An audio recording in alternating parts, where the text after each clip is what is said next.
A very good evening. Thank you for joining us. This is Friday's news. Health workers are appealing to the public to be health conscious during the festive season, as hospitals will not be fully functional during this period. Geruhu General Hospital Chief Executive Officer Dr. Stephen Yenny said even though some health centres will remain open, staffing will be an issue. The public is warned to be extra careful, especially when consuming food in public places, and to avoid situations that could lead to accidents. The Geruhu General Hospital, along with other referral clinics stationed at Gordon's, 6 Mile, Loss Road, Badili, Kaugere and Tokarara, will be open during the festive season. For Geruhu Hospital, the consultation clinics, including the Well Baby Clinic, have already ceased operations and will be active next year. However, the other services, including the outpatient, will operate as normal. All the other operations are normal as they are in terms of our outpatient department, emergency, and all our inpatients are. So that is still on. We've done a lot of reshuffling in terms of the roster for those staffs who are going on leave. So manpower is a big challenge for us here in the hospital. We're still trying to make sure that we have enough adequate manpower to cover for the festive season. The issue of manpower is common for the referral clinics as well. Most of the staff have already taken their Christmas leave, with only a handful who will be working during this festive season. The Loss Road Clinic will remain open, however, will only be attending to emergency cases. Diarrhea, vomiting, now all got dehydrated, only can come. Cases that are expected during the festive season are accident-related as well as food poisoning. Therefore, the public is warned to be cautious of their health and safety. Personal hygiene. Every day must wash him hand before lo kai too. No can talk kai kala blogan so kai na bagatim food poison. Look good na kai good. Kai must be prepared well. Always wash your hands before eating, touching meal, preparing meal. All drunkards, please. You can drink beer, but no can abuse him. Charlene Airy, National EMTV News. Just 4 days before Christmas, it is and will be a busy weekend for shops in Port Moresby. People residing outside of the city flocked into the city today to grab their stock for Christmas celebrations. A few shop owners said it was very challenging to ensure that the most demanded goods are available on the shelves for their customers. Rosemary Yambune reports. A few shop owners refused to speak on camera, but have confirmed that frozen goods are on high demand. The refrigerators in stores are emptied quickly by customers. However, the delay in the shipment of frozen goods from Leh continues to be an issue for most big malls. Jeremy Laminapo is a sales representative from Chukai Industries. EMTV caught up with them outside the busy 6 Mile supermarket, waiting for the purchase orders from the stores. I'm plenty of stock will run out now. Inside the outlet, I'll walk busy now, like working no plow again, me plow sample, and so me plow workman, company to another company, me plow around stuff, me plow looking eyewitness. Bus stops remain packed with PMVs, especially from villages far out from Port Moresby. Many travel near and from the city to buy goods to celebrate Christmas. Some goods no store ya, lamps na or sausage no got, or say na all I go quickly na buy na by go place ya. While some had fun, other customers returned with disappointment. Rosemary Yambune, National EMTV News. Days away from Christmas, and Leh residents are faced with heavy traffic congestion. It seems there aren't enough public transport to cater for residents doing Christmas shopping and those heading to their respective holiday destinations. Cadet journalist Philia Pisep with this report.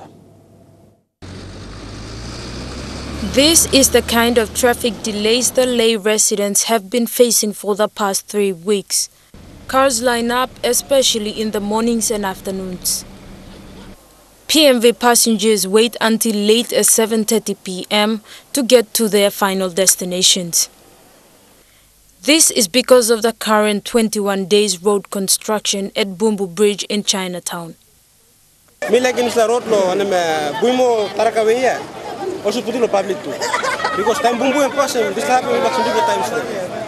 The construction of the roads is being funded by the Lae City Authority. Member for Lae John Rosso said the roads are supposed to be upgraded by the Department of Works and not Lae City Authority. Lae City Authority funded the 21 days road construction and is being fixed by JVPNG Investments Limited. We have a program to maintenance program to try to fix our potholes in Lae, and try to seal some of our streets in Lae. Petty crime and harassment by opportunists is a major concern to the public. Plenty all petty one. All man say okay more legal go something pull him unback na. Something also all plenty all Susan mama all no feel safe now. According to eyewitnesses, there have also been attempted hold-ups because of this heavy traffic congestions. Paradise food close to holding lo na me asu block may kala security kamo na lagwaya lo unit longem all burk yaw le on the phone pudo. Philia Pisep, National EMTV News, Lae. The Kwikila Health Centre in the Rigo district of Central Province has been the province's pride and joy since its establishment, but the health centre itself now needs some care and attention. Tamara Pia Agavi with more on this story.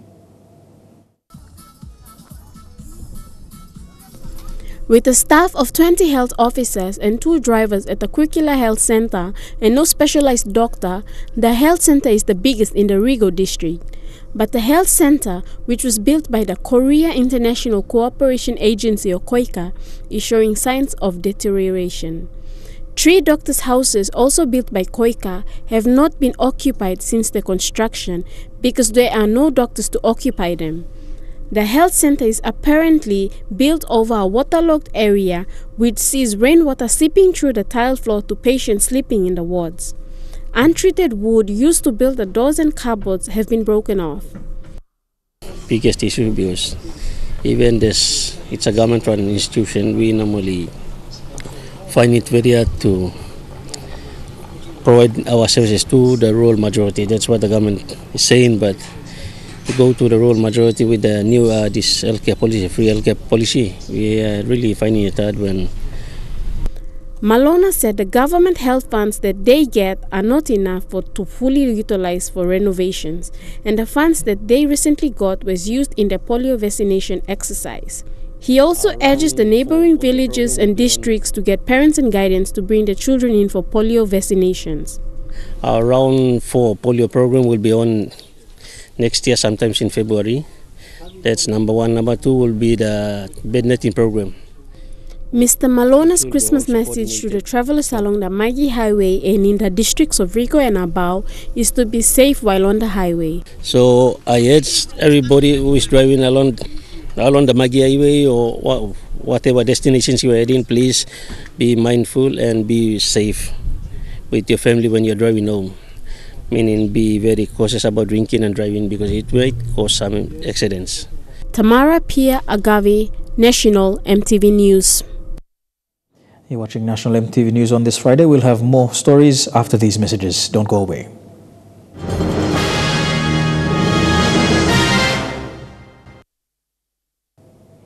Welcome back to National EMTV News. With the close of government accounts announced recently, Southern Highlands Governor William Powie says he is dismayed over delayed provincial revenue. Speaking in Port Moresby, Governor Powie says over 50 million kina in development levies, IDGs, high-impact projects, among others, are withheld by Finance and Treasury departments. He says many projects remain stagnant because nearly 80% of the provincial revenue is tied to them. Governor Powie expressed the provincial government's disappointment as more than half of its internal revenue depends on development levies, royalties and infrastructure development grants. He says about 90% of funding for 2016, 2017 and 2018 has either been slashed or not given by the national government. It's a terrible mistake. They are not empowering us They are undermining us and our ability to realize our development potentials. This must stop. I consulted with the Prime Minister. He's given his word. Why is the system not releasing our development funds for implementation? Governor Powie has made inquiries with planning and petroleum departments to make all the delayed funding available for the provincial government to push forward its development agenda. He says the late release of funding is much worse and is prepared to take the issue to court if government agencies fail to draw down delayed funding. And so the St. Helens provincial government will not be afraid to take legal actions against agencies of government that deliberately withhold our internal revenue for implementation and to fulfill the budget that we have. With the province recovering from the earthquake that struck the Highlands early this year, the Southern Highlands provincial government is backing districts by making available 26 million from development levies. Governor Powie says the national government must have better reasons why it has been delaying outstanding benefits for the people of Southern Highlands. I'm putting the Secretary for Finance on notice, and I'm putting the Secretary for the Department of Petroleum on notice, and other relevant secretaries that have something to play in relation to the release of funds for the St. Helens provincial government. Jack Lopave Jr., National EMTV News. The Papua New Guinea Defence Force will start implementing its 5-year medium-term development plan in 2019. PNGDF Commander Major General Gilbert Torpo says part of this plan is to build new PNGDF bases and barracks and increase its manpower to 10,000 soldiers under the PNGDF White Paper policy. Commander Torpo made these remarks during his end-of-year parade in Port Moresby. The PNGDF has taken steps to transform the disciplinary force into a modern organization that is capable of carrying out exercises to protect the people of Papua New Guinea. This is seen through programs like the Company and Ship of Excellence, which were undertaken by the infantry battalions and the Sea Element, respectively. It's going to be another busy year for us, but I'm confident that we have set the groundwork for reformation and rebuilding of the PNG Defence Force.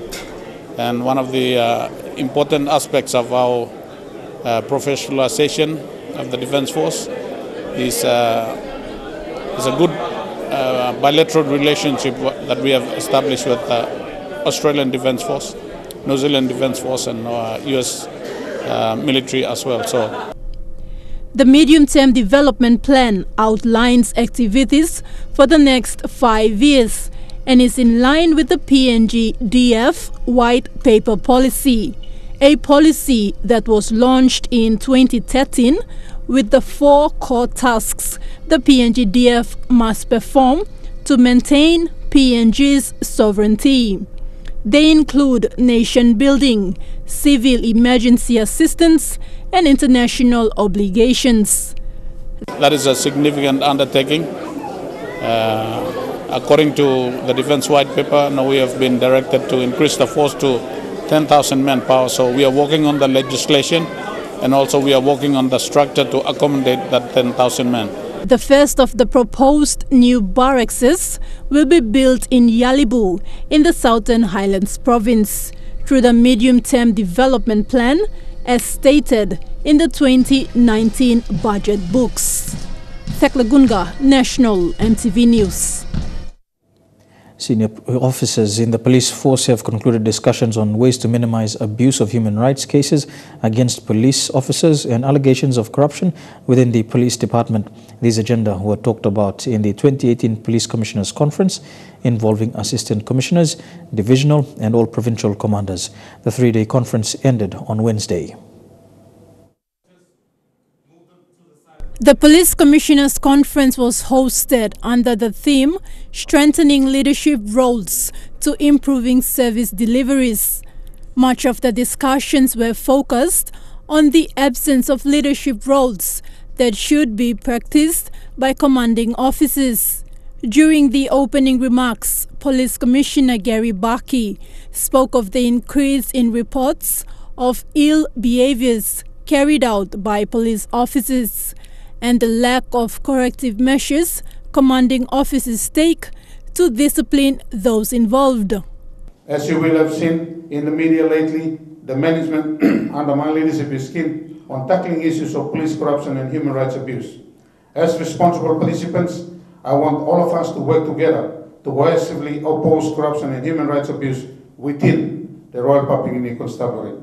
We cannot strengthen leadership roles to improve service delivery if we remain complacent and unwilling to oppose crime and corruption perpetrated by members of the constabulary. The most notable action that tarnished the name of the police force was the damages done to the National Parliament House in November.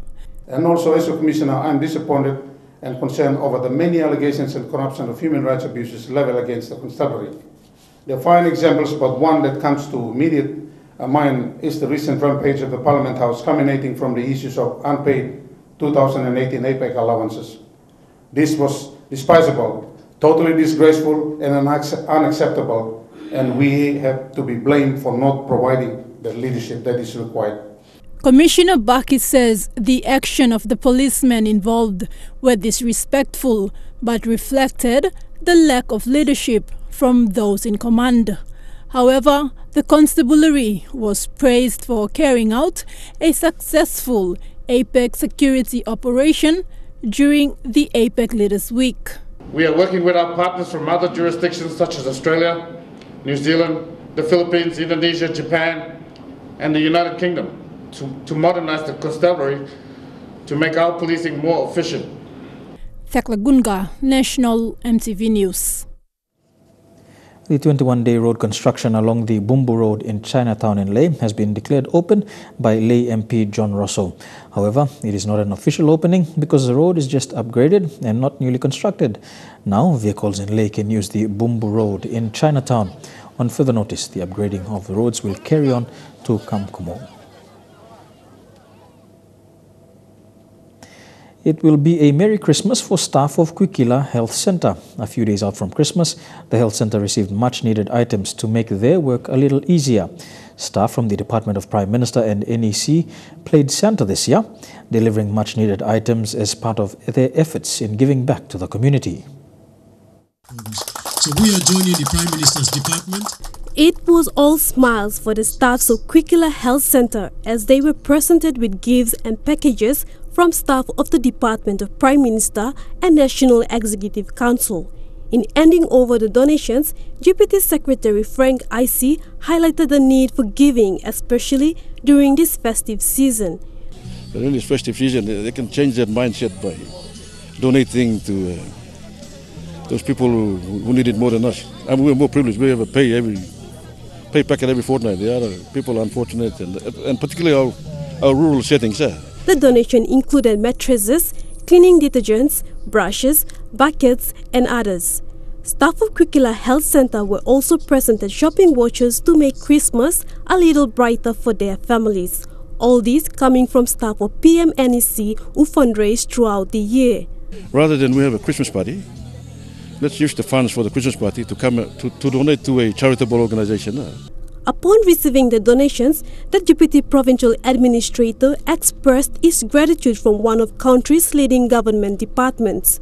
He thanked the staff of the Prime Minister's department for their initiative in choosing Kwikila Health Centre. We wish the Prime Minister and his department, Chief Secretary and our Deputy Secretary and the team Merry Christmas and prosperous New Year. Amanda Rimur, National EMTV News. As final preparations for EMTV's Carols Under the Stars is underway, EMTV Sales and Marketing Manager Tasman Samuel said it's part of the company's community obligation this festive season. Ticket sales from the show will be donated to Business for Health, a corporate strategic program to eradicate HIV and TB in the country, starting with Port Moresby. Customers have been buying tickets at the EMTV office and Vision City for Sunday's event.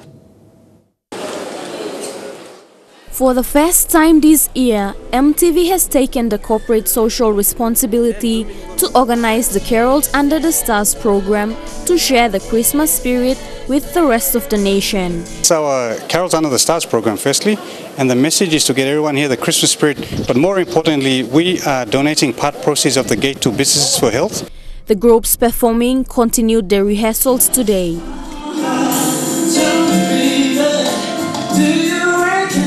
Their final dress rehearsals as well as tech rehearsals for the production crew who will be broadcasting the program live on your number one to watch is scheduled for tomorrow.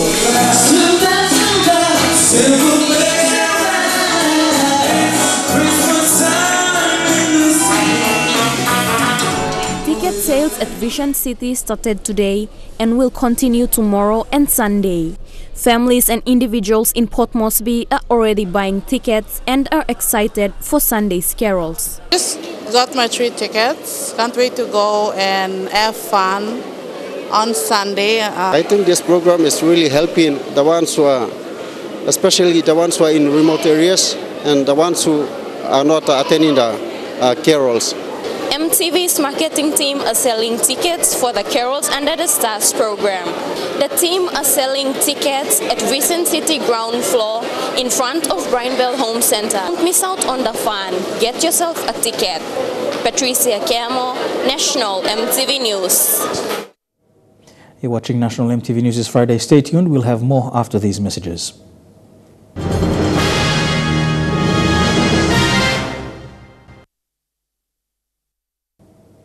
Welcome back to National MTV News. The Constitutional Law Reform Commission has farewelled its secretary, Dr. Eric Kwa, after 7 years of service to the Commission. Dr. Kwa is now the new secretary for the Department of Justice and Attorney General. With his appointment by the National Executive Council, Dr. Kwa says it is now time for him to move on to something new. Dr. Kwa says CLRC has played a major part in his life and he was very grateful. He also thanked his family for always supporting him. So you must move. But you will give Dr. Kwa said he is happy to work under the Minister for Justice and Attorney to deliver the government's agenda. We will be here to provide you the support that you need to ensure that we deliver on the government's agenda. Agenda government. We say the government that wants to deliver on certain outcomes and we are here to do it. Minister for Justice and Attorney General David Stevens says one of the first functions that Dr. Kwa will be doing for the department is to make processes functional. I can assure you that the arrival of Dr. Kwa as Secretary for DJAC gives me some degree of assurance. And that assurance is in the fact that we are now going to put the house in order. Now we are going to put the Constitutional Law Reform Commission in its place and position within the bigger NCM family. Michelle Stephen, National MTV News. A rice harvest took place today at 14 Mile by Agriculture and Livestock Minister Benny Allen and Philippines Ambassador to PNG Dato' Ben Tejano. The rice project is part of an agreement signed between the PNG and Philippine governments and is currently in its first trial stage. Elizabeth Guka reports. Today's harvest by Minister Allen and Ambassador Tejano signals the start of a new era for advancement in commercial rice production in PNG. According to Ambassador Tejano, this rice project has shown that PNG shows great promise in terms of growing and producing rice in the country. What we've been looking for is just the evidence that this country can truly grow your own rice. You can feed your own people. The rice project was initiated 3 months ago with 25 hectares of rice being planted as trial. About 19 skilled local Filipino rice farmers and machine technicians were brought in from the Philippines to assist in the project. Upon that, local farmers in Port Moresby have also been trained to plant rice, with the first harvest to be ready early next year. It started with 19 Filipino technicians. But we noticed that there were so many Papua New Guineans who are so eager to learn. So far, Minister Allen says that the PNG government has allocated 8 million kina for the continuation of this project next year. Cabinet has approved an 8 million for this project. Thank you so much, Minister. So we'll look forward to getting this funding next year, early next year. Currently, the rice project is being trialled on land belonging to the Pacific Adventist University in Port Moresby. However, due to the success of this project, there are plans on expanding this project to other parts of the country with assistance from Philippines in terms of training of local PNG rice farmers. It's a demonstration farm. The main purpose is for us to bring farmers from central, southern, and other parts of Papua New Guinea to do training here, train them using the technology from Philippines. Philippines is going to give us the technology and the skilled manpower to help us train our farmers, our local farmers. The trial of this rice project will attract investors from abroad to invest into such projects in the near future. Elizabeth Guka, National EMTV News. Here with the news this Friday, we go for a quick break. When we come back, some sporting updates in Trukai Sports. Don't go away.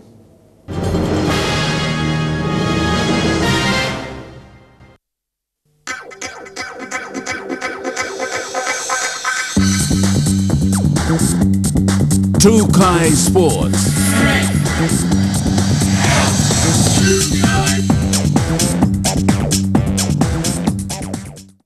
Welcome to Trukai Sports. To begin with Rugby League, the NCD Governors Cup tournament has been called off according to a new news release sent from the Governor's office.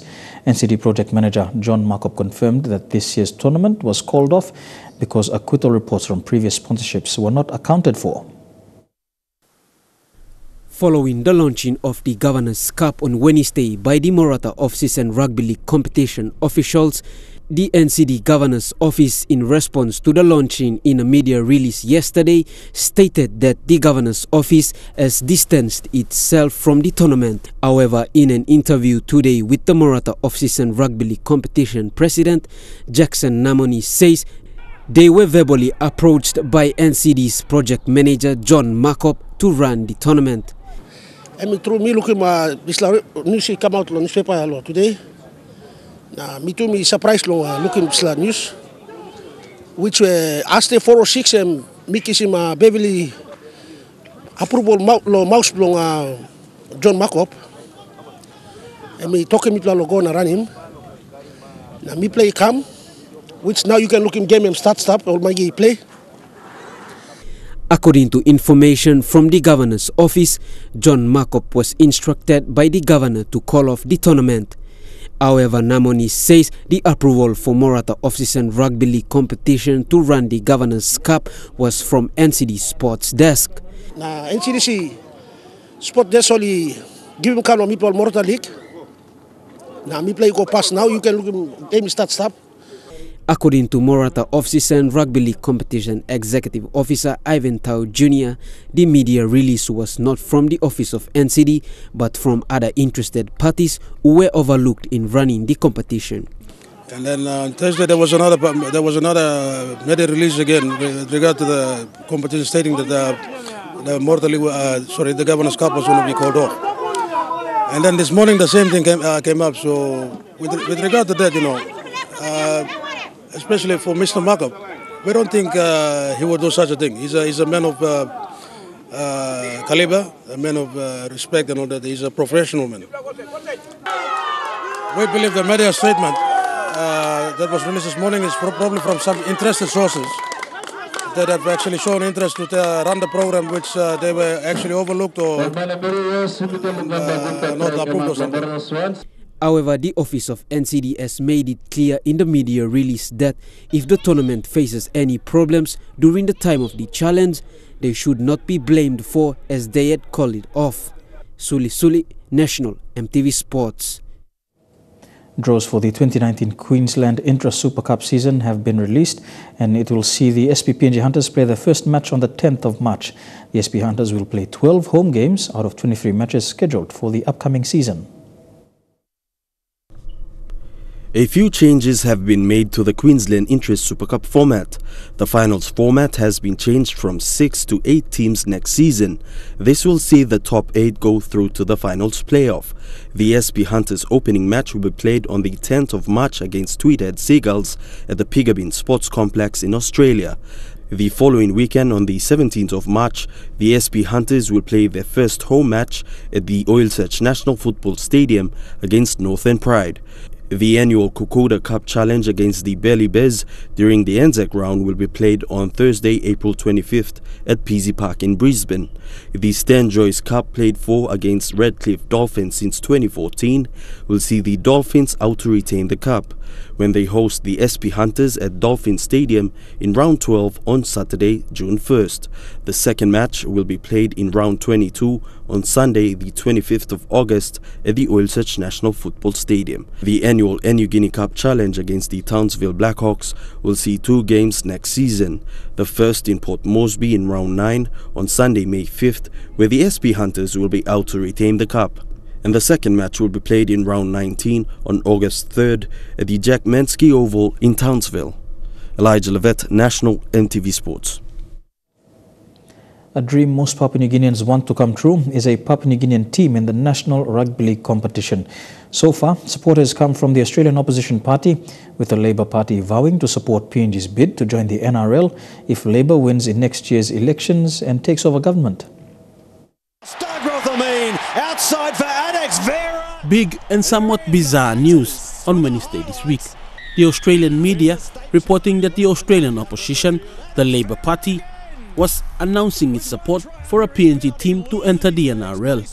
Labour thinks it's a way it can get PNG into Australia's popular thought, and if Labour wins the election next year, they have vowed to pursue their cause as a foreign policy initiative. Eventually, good ball. A long ball now towards the numbers. Stargroth Amin. PNG's most popular sport, most often referred to by Australians and Papua New Guineans as the national sport, the news has been welcoming and a ray of hope for rugby league mad fans of Papua New Guinea. The Papua New Guinea Rugby Football League's response? We haven't talked to the New South Wales Labour Party or the Australian Labour Party, but any support you get from any segment of the society towards strengthening the game here in PNG is welcome news. So, we'll see where it goes from there. Puara fires a ball! Welcoming news indeed, but the PNG RFL has been working behind the scenes, setting the groundwork for a NRL bid, meeting with potential partners who are likely to help in a bid. But PNG RFL Chairman Sandy Saka knows that expansion is likely in 2022. We're working with local partners. I think the expansion right now is not part of the plans. There's some noise being made, but if anything happens, it'll happen after the 2022 TV rights are renegotiated. A work in progress for PNG RFL, the idea of a PNG team in the top tier competition will take time. That's a space of about 5 years. So, but we're doing our work in the background. We're consulting the appropriate people that need to be consulted to see that at least we do our work to be ready.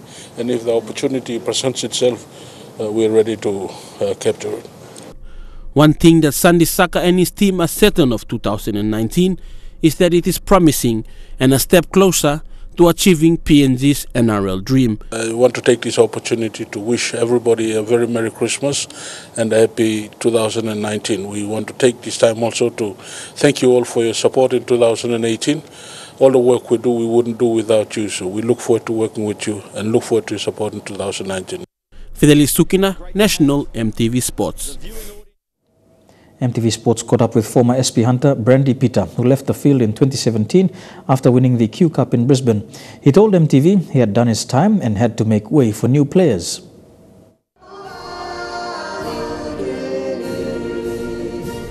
Brandy played in the Commonwealth in 2014, something he says is every child's dream to be part of. Papua New Guinea, Fiji. Playing for the country, it's a privilege and it's a great feeling, as every other kid would feel. Sometimes you would feel that there are tears coming out when you sing national anthems, like when you're out in the field on overseas. yeah, it's a great feeling, and I was privileged enough to be in the team.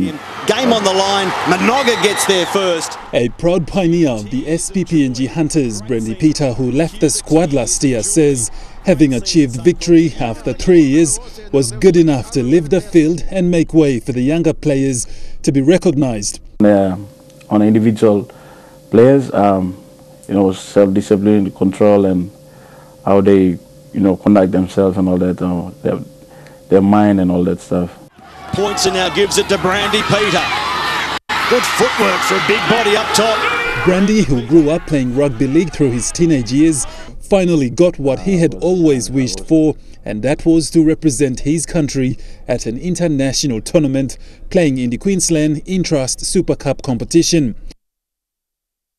When asked if he would like to come back one day, he says with his current circumstances, he is not in the position to come back, but says only time will tell. It depends, because it'll be, you know, I won't have enough time to, you know, from work, go into training. Cause their country will be going off. The highlight of his entire rugby league career is when PNG won the match against Fiji in Sydney. One of the best highlights will be against Fiji.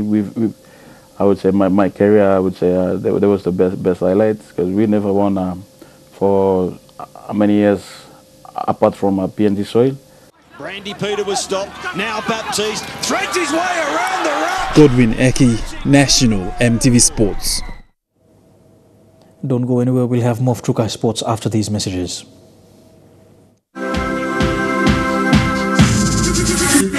Trukai Sports.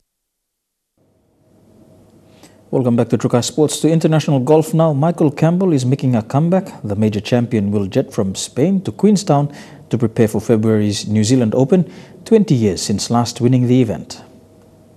Okay, just wait there for a second. I'll grab a lamp. Interviews from the other side of the world are often fraught. Firstly, it was the lighting. Is that better? Then the dog. Basil, out. Then his phone was dying. Make the batteries low on the phone.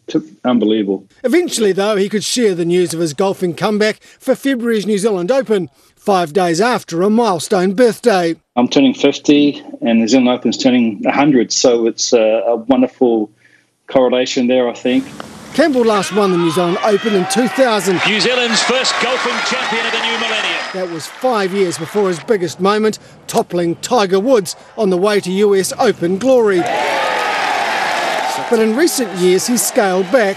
It's one thing that I want to really express to everyone back home is that their expectation of me playing well is very high, but mine's not. My expectation is going there and just enjoy myself, have fun. And that's exactly what he's hoping for when he links up with the European Seniors Tour next year. So I'm going to just play 15 events, enjoy myself. You know, it's 3 rounds of golf. You can play on buggies, you know, and also the prize money is pretty good too. Life on the Costa del Sol seems to be agreeing with Campbell as he contemplates life after 50. Okay, mate. See you soon, huh? And that's it for Trukai Sports this evening. When we come back, we take a look at the weather for the next 24 hours. Trukai Sports.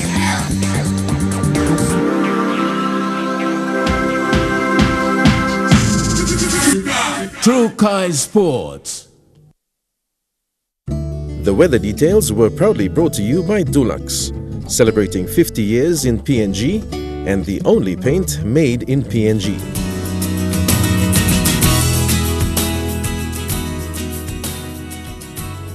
A look at the weather forecast for the next 24 hours in the southern region. Port Moresby mostly fine, although partly cloudy with a possible shower or two. Mostly fine apart from a shower or two for Daru. Mostly fine becoming partly cloudy for Alotau and Kerma. Cloudy with a chance of a shower or two for Papandeta.